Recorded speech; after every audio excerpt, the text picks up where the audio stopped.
Create చేయాలి, ఈ name spaces అంటే ఏంటి అనేది మనం ఇంకా నేర్చుకోలేదు. ఓకేనా? సో, అది నేర్చుకొని ఒక 5, 6 వీడియోస్ తర్వాత మళ్ళీ మీరు ఈటీసీడీ బ్యాకప్ దగ్గరికొచ్చారంటే అప్పుడు మీకు క్లారిటీగా, ఈజీగా అయితే అర్థమవుతుంది. బ్యాకప్ అనేది తీసి మీ క్లస్టర్‌లో సేవ్ చేసి పెట్టుకోవాలి. లేదంటే మీ విండోస్‌లో సేవ్ చేసి పెట్టుకోవాలి. సో, మీకు రేపటి రోజున మీకేదైనా క్లస్టర్ ఏదైనా ఇబ్బంది వచ్చా కూడా మీకు ఆ స్నాప్‌షాట్ ఏదైతే మనం సేవ్ చేసా బ్యాకప్ ఏదైతే సేవ్ చేసామో అది మీకు యూజ్ అవుతుంది. సో, నెక్స్ట్ వీడియో అనేది స్టార్ట్ అవుతుంది. Thank you friends.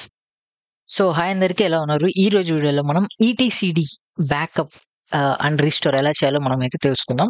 సో, దానికంటే ముందు మనం ఇన్‌స్టలేషన్ వీడియోలో మనము క్యూబ్‌ఏడిఎం అనే కమాండ్ రన్ చేసాం. క్యూబ్‌ఏడిఎం ఇనిట్ అండ్ దెన్ నా ఐపీ ఇచ్చాను. ఐపీ ఇచ్చాక ఆటోమేటిక్‌గా ఇది రన్ అయిన వెంటనే, కంప్లీట్ అయిపోయిన వెంటనే, జాబ్ కంప్లీట్ అయిపోయిన వెంటనే ఆటోమేటిక్‌గా నా మాస్టర్ కంట్రోలర్‌లో నాకు cube API server, cube scheduler, cube ETCD, cube controller అనే కాంపోనెంట్స్ అన్నీ క్రియేట్ అయ్యాయి. సో, ఇక్కడ నేను ఇంకొకసారి చూపిస్తాను మీకిక్కడ. kubectl get pod -n cube -system. So, ఇక్కడ మీరు చూస్తే నాకు నా ETCD, cube API, controller and scheduler parts అనేవి క్రియేట్ అయ్యాయి. సో, ఈ పార్ట్స్ ఎలా క్రియేట్ అయ్యాయంటే ఈ cube-init మనం రన్ చేసాం కదా! ఇది రన్ చేసినప్పుడు ఇవి కొన్ని మేనిఫెస్ట్ ఫైల్స్‌ని డౌన్‌లోడ్ చేసింది. మేనిఫెస్ట్ ఫైల్స్ అంటే ఏంటి ఇక్కడ? యామిల్ ఫైల్స్ అని. సో, నేను యామిల్ వీడియోలో కూడా మీకైతే ఎక్స్‌ప్లెయిన్ అయితే చేశాను. మేనిఫెస్ట్ అనేది కుబర్నెటిస్‌లో మనం యామిల్ ఫైల్స్ నేనేమంటాను, మేనిఫెస్ట్ ఫైల్స్ అంటాను. సో, ఇక్కడ ఏం జరుగుతుందంటే ఇది ఒక manifest file. So, cube scheduler కూడా నాకు ఒక మేనిఫెస్ట్ ఫైల్ అయితే క్రియేట్ అయ్యి ఉంటది. అలానే ఈటీసీడీకి కూడా ఒక మేనిఫెస్ట్ ఫైల్ అయితే క్రియేట్ అయ్యి ఉంటది. ఓకేనా? అలానే నాకు క్యూబ్ కంట్రోలర్ కూడా నాకు మేనిఫెస్ట్ ఫైల్ అయితే క్రియేట్ అయితే అవుతది.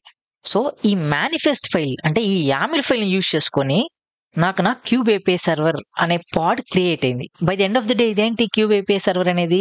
నా పాడ్.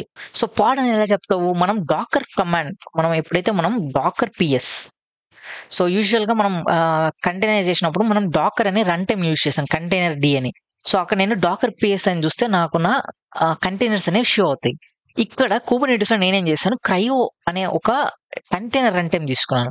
సో, క్రయోకి రన్ టైమ్ తీసుకున్నప్పుడు క్రయోకంటూ ఒక డెడికేటెడ్ కమాండ్ ఉంటది. దాని పేరేంటి? CRI-CTL పిఎస్ అని ఇవ్వండి. పిఎస్ అని ఇస్తే కొంచెం నేను జూమ్ అవుట్ చేస్తాను. ఇంకొంచెం జూమ్ అవుట్ చేస్తాను. అప్పుడు మనకి క్లారిటీగా ఉంటది. ఇక్కడ చూడండి.